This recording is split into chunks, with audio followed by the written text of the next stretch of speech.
Today we're going to be talking about the last section of the course, and that has to do with philosophy of religion. In most introduction to philosophy courses, they put this topic first because, well, it seems reasonable that to the extent that most normal people get philosophical, it's around issues about whether or not God exists, how would you be able to tell, those sorts of things. Maybe a good way to start the topic is to say that as far as philosophy of religion goes, it's a slightly different project than, let's say, theology. In theology, typically what's happening is you start with someone who has a worldview, they have a belief, they're part of a religion, and what they're typically trying to do is tell the backstory, give some sort of a justification for why it is they believe what it is they believe, or sometimes it's just filling out the corresponding stuff that goes with the religion, like if God does exist, where is he, what kind of person is he, what do you do in heaven, those sorts of things. Philosophy of religion is a little different because we're not starting somewhere and trying to rationalize what it is we currently believe. In philosophy of religion, what we're looking at is what is the evidence, or what's the basis upon which one would base religious belief. I mean, to the extent that God may or may not exist, what kind of things would even count as evidence? And if you can gather evidence, does that evidence guarantee that God exists? Does it make it likely? Does it get it right? I mean, there's all these issues. Perhaps another way that we could look at this is that when it comes to a person's religion, more often than not, the main reasons why people have the religious views that they do is because they inherited them. Most people have the views that they did because their parents had them. But it's easy to see from a philosophical standpoint, believing something because your parents believed it isn't a rational reason for believing it. That is, we would never buy a car simply because that was the car our parents always bought. In fact, I think most college-age students are at a phase of their life where they're trying to do the opposite of what their parents have always tried to do. When it comes to the issue of philosophy of religion, there's actually two tiers, two levels of questions. The first question we're going to work with, the second one we're going to ask, but frankly, I don't know if we can work with it at all. The first question then for philosophy of religion is, does God exist? And we'll take a look at some arguments for or against God's existence. The second question, though, and perhaps the better one, is which of the various religions that are out there is correct, right? Because while I think the vast majority of the people on the planet believe in God, they all believe in very, very different gods. In fact, I think the single largest denomination on the planet is currently Catholicism. I think like 1/3 of Christians are Catholic. They're the largest group out there. But on the assumption that that group's right, what that would mean is the vast majority of human beings are wrong, right? Because if the Christians are right, the Jews have to be wrong. And, right, I mean, it can't be that the sky is actually littered with all of these gods. So the question then comes up, well, if the vast majority of human beings are probably wrong about their theistic beliefs, what are the chances that we're wrong? Well, frankly, the chances are really high, right? Okay, so what we're going to do then is look at these various arguments for God's existence. There's three classical arguments for God's existence that we'll take a look at. One's called the ontological argument. The second is called the cosmological argument. And then we'll finish today's film up with the teleological argument, or sometimes called the argument from design. There's also an argument later on that we'll look at next week against God's existence. It's called the problem of evil. And we'll also read an essay by Sigmund Freud because he has a very different argument for why it is people have religious views. And it's not based on evidence. Since it's Freud, you can figure it's probably his claim that our belief in God is based on some sort of psychological process, right, that we're going through.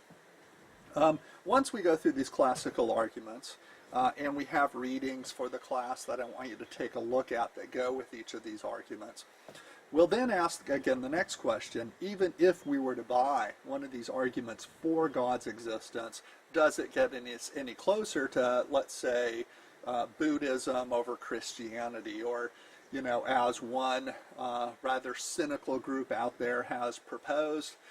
Most arguments for God make the flying spaghetti monster, right, as likely as Jesus or Buddha or Allah or any of these other candidates, right? So let's give a try to these various arguments. So first argument, the ontological argument for God's existence. The ontological argument has a great history. It's been around a long time. Frankly, though, today it doesn't carry much weight. Most people think that Immanuel Kant showed that there's a pretty big flaw in it. He was basically, I think, able to show that there is some sort of a linguistic problem going on with this argument. But what the ontological argument tries to do is it tries to prove God's existence from the mere idea we have of God. So for our warm-up lab, let's say that I know that somebody's a bachelor. If they're a bachelor, I can make certain deductions about them, right? So if they're a bachelor, I know by definition they have to be unmarried.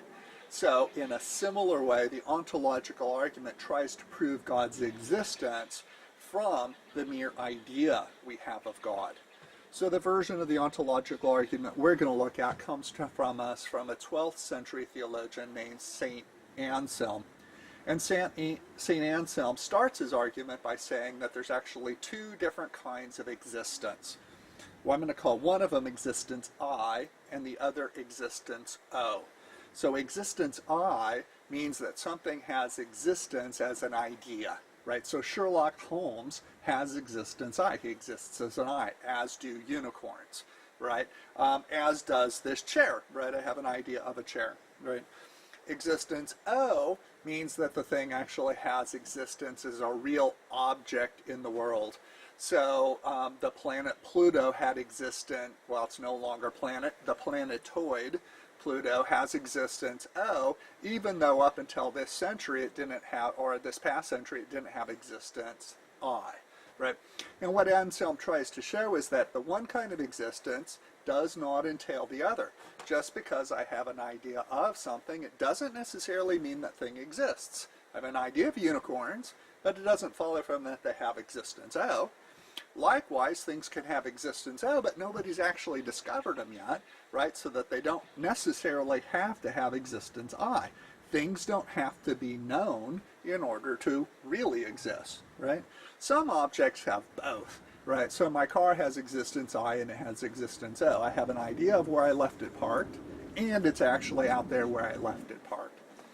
Now, for God's definition, according to Anselm, he describes God as what we're going to call the GCB. That stands for the greatest conceivable being. So God is a being than which none greater can be conceived. All right, let's see if we can get this argument going.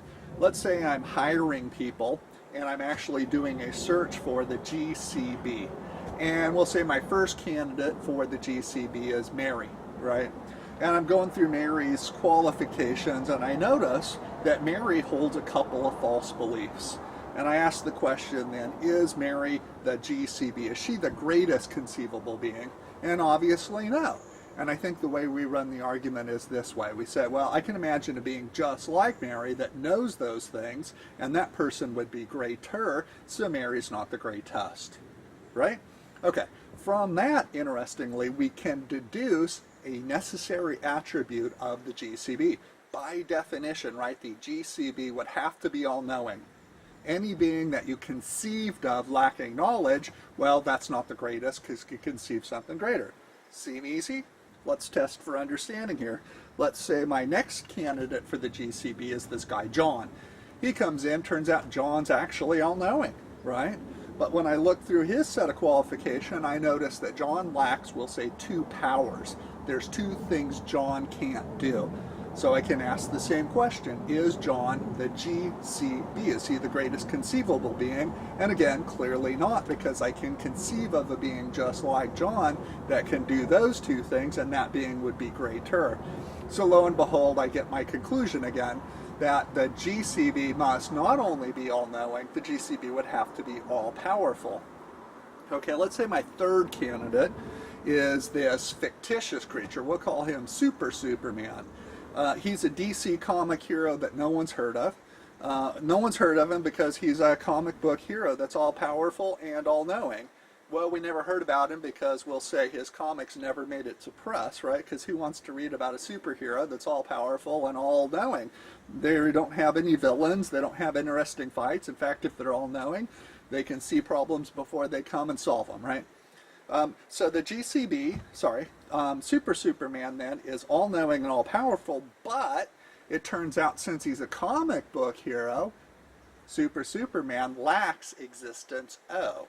Right? He has existence I. He exists as a fictitious creature in a comic book, but he lacks existence O. So let's ask the question, is Super Superman the GCB? Is Super Superman the greatest conceivable being? And again, the answer is, well, no. And the reason is that I can conceive of a being just like Super Superman that has existence O, and that would be greater. So here's the argument, right? By definition, the GCB would have to have existence O. And there we go. We actually have an argument now for God's existence. So by definition, the GCB, God, would have to have existence O. Otherwise, you're not actually thinking of the greatest conceivable being. Now, it's pretty easy to see that there's probably a linguistic flaw in that argument. It feels kind of like somebody's played a weird, word trick on you. And that's probably the case. But anyway, that argument held sway for a really long time, right? And the street version of the ontological argument, I think, is when people say things like, well, if God didn't exist, how is it that we have an idea of God, right? Okay. The second argument for God's existence is the cosmological argument. And this argument's rather interesting. It says that in a series of events, you can't go on forever. That there had to be a start, right? We'll give a version that Bertrand Russell gives, right? And Bertrand Russell tells this story about a class that he's teaching. And in the class, there's this Hindu woman, right? And as he's teaching the class, he's talking about the Hindu creation myth. And in the Hindu creation myth, and I'm probably going to get the animals wrong here, they have this belief that the earth is flat. It's this giant disk. And lo and behold, the question comes up for Hindu theology, well, what is it that holds this disk up, right? What is it that holds up the earth? Well, their claim is it's held up by the giant cosmic elephant, right? Okay, well, what holds up the elephant? Well, it's held up by a giant goat. What holds up the giant goat? Well, it's a giant boar, right? And there's 7 or 8 different animals, but then at the bottom there's the tortoise. And as Russell argues, he's in class, he's telling this story, and he says, well, they never tell you what the tortoise rests on, right? And this Hindu woman raises her hand and she says, I know what the tortoise rests on. And Russell says, I'm sorry, well, tell us, please, what is it that it rests on? And she says, well, it's yet another tortoise. And so Bertrand Russell sort of smiles and says, well, what does that tortoise rest on, right? And she goes, yet another tortoise. Right? And then he gets ready to ask the question, well, what does it rest on? And she says, well, it's tortoises all the way down. Well, it's not going to work, right?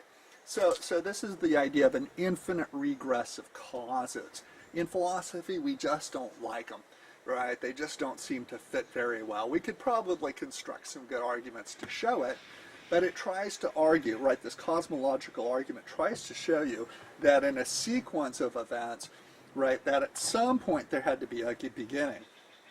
Interestingly, the Big Bang Theory is a really bad explanation for the beginning of all things, right? Because if the Big Bang did occur, well, lo and behold, it's an event. But it seems to be that our understanding of causation claims that any event had to have a cause. So if the Big Bang occurred, well, it had to have a cause. And the thing that caused it had to have a cause on forever, right? Modern scientists currently believe in the Big Bang. There's extremely good evidence it occurred. We can still hear the sounds of the explosion throughout space. But since that's the beginning of all light, the current claim in cosmology is that, well, we can't see past then. So it's not that it's necessarily the beginning of the universe, but by necessity, it's the furthest back that we can know, because we can't know anything we can't observe. It's an interesting argument. So this argument, the cosmological argument's interesting. Again, it says in a sequence of dominoes there has to be a finger. But the question with that is, well, does that help us out at all with the second question, right? Even if we bought that argument, does it help us choose between, let's say, Christianity or Buddhism or something like that? So good old Thomas Aquinas, in his 5 ways, that's your reading for this argument, tries to give various versions of this argument in ways one way through one. He gives like the argument from motion, the argument from efficient cause, and again, they're all sort of problematic. So it's not really clear, even if we were to buy that argument, why it has to be an invisible human being, right, that was the beginning of all things. I mean, that's a huge jump, right? So if there was a start to everything, again, that it doesn't actually support any of the traditional understandings we have of God, right? It doesn't like fill that out as opposed to some other option, right? The third argument, though, is the one that we're going to spend more time on because, frankly, it's the one that probably gets the most play right now. It's the one that believers are currently trotting out, and it's called the argument from design, or the teleological argument. And the version of it that we have is also from Thomas Aquinas. It's his 5th way. And the argument's pretty straightforward, right? It's kind of a cool argument. And the first premise is anything that has a design had to have a designer. This seems to me to be true by definition, right? And there's probably a bunch of other words that we could throw in. Anything that's ordered had to have an orderer. Anything that's planned had to have a planner, right? So if indeed, where this is a great example that comes from William Paley. Let's say I'm walking down the beach and my foot in the sand hits a hard object and I lean over and pick it up and I find a gold pocket watch. And then let's say I open up the back and I see all these gears that are connected. I open up the front and I see the crystal face with all the numbers behind it. Let's say I even wind it and it keeps time perfectly. Does it ever for a second occur to me that maybe the various forces of nature got together and accidentally produced this thing? Right, that gold got near a heating vent deep down in the ocean, and maybe lightning hit the sand and formed the glass that's on the face. Well, that's preposterous, right? Because when you find something like a gold pocket watch, the intricacies are such that it clearly admits a design, but if the thing was designed, it had to have a designer, right? Easy enough to see with the pocket watch. The second argument then in the teleological argument is that the world we live in has a design, right? I mean, if we take a look at the human hand and how all the various muscles work and the bones work, it's at least as intricate. In fact, it's probably way more intricate than a watch. Well, if the hand has a design, lo and behold, the hand had to have a designer. This designer, of course, is God, right? And we see elements of design throughout an entire universe, right?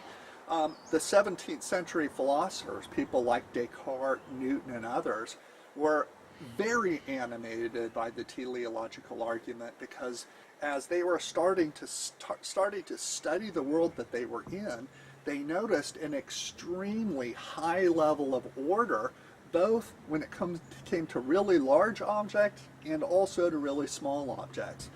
So these 17th century philosophers were making human beings' first forays into astronomy. We had telescopes. Galileo used a kid's toy to study the stars, right?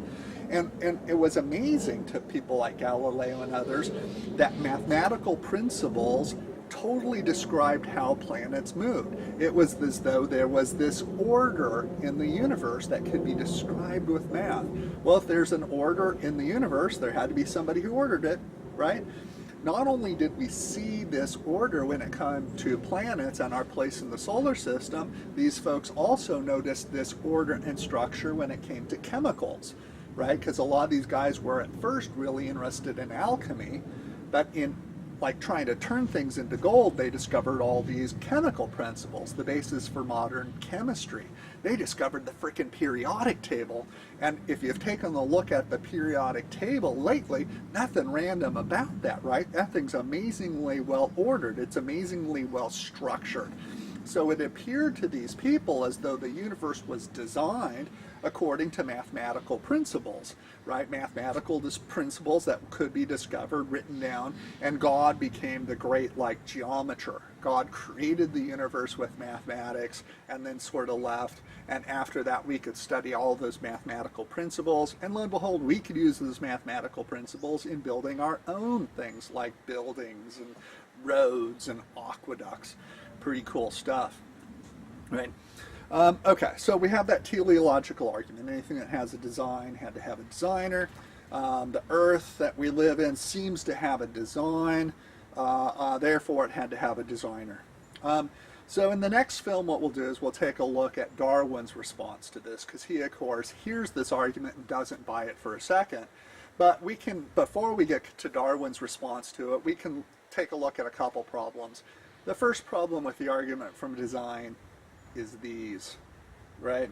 So it turns out I have to wear these whenever I want to read. And I have to wear these whenever I want to read because, well, there's nothing atypical about me. I'm not a strange human being. It's that I'm over 40, right? And almost every human being on the planet who has perfectly fine sight, when they hit 40, all of a sudden their eyes don't work right? The lenses don't stretch out anymore, and we have to use glasses. So here's the question. If indeed the universe was designed, if that's true, and again, there might be reasons to think it, how well designed is it? I mean, how well designed are my eyes? I mean, I got to admit, if I'd gotten my eyes from Costco, I'd be heading there for a refund, right? I want new eyes. I mean, they lasted maybe half my life, right? And we can take a look at a whole lot of examples where if the world were designed, why was it designed the way it was, right? So we have earthquakes and tsunamis and poison oak. We have really bad droughts. Then we have really bad floods. And the question is, does the design, right, tell us anything about the designer, right? So even if we bought this argument, our third argument for God's existence, does the type of design that we see seem to support Christianity? Well, in Christianity, God's supposed to be all-powerful and perfectly good, right? Why tectonic plates? That the best you can do? Seems like it isn't, right? Does it support Islam? Does it support Buddhism? And again, it looks like it totally and utterly fails to point us in the direction of any of the particular religions, right? Okay, so I think we're in an okay place here. There's three main arguments for God's existence. The ontological argument, problem with it is it seems to be a bit of a wordplay. The cosmological argument, again, the idea that there cannot be an infinite series of cause and effect events. Something had to start it. Okay, let's say there was indeed a start. Any reason to think that was God? Kind of sketchy, kind of sketchy. And then that third argument, the argument from design, and again, by its very nature, if we take a look, if we buy the argument, and again, Darwin's going to try to attack it, like next week, right? Even if we were to buy it, it too doesn't seem to point us in the direction of any particular religion. So, interesting, right? If there's no good evidence out there for a particular religion, we're left with the question, what then is the basis that people use for choosing a religion, right? Is there a rational basis at all? And one would hope that there was, because I think we're at a point in history where people's religious views are no longer things they keep to themselves.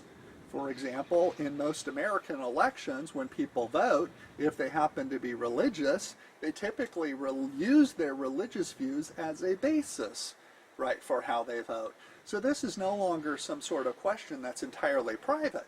Right? It's no longer the sort of thing where we can say, well, you have your religious views, good for you, you go off, you do what you need to do.